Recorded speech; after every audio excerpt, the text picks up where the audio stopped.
Totalni FM, jutarnja oda. Jutarnja oda. Ovu posvećujemo tebi, nepropisni parkiraču. Nepropisni parkiraču, yeah. Ti misliš da crta na parkingu označava sredinu tvog auta.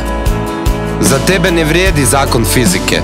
Tko kaže da ne možeš biti na dva mjesta u isto vrijeme? Einstein nema dume, gaće mu od gume. Parkiraš se na invalidskom mjestu jer tamo uvijek možeš širom otvoriti vrata. Ti možda ne znaš kolika je površina Hrvatske, ali znaš svaku zelenu površinu u gradu.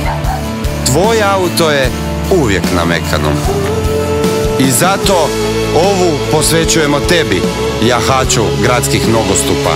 Ti znaš da imaš poker jači od 4 asa, 4 žmigavca i pobjeđuješ svaki put. Nepropisni parkiraču.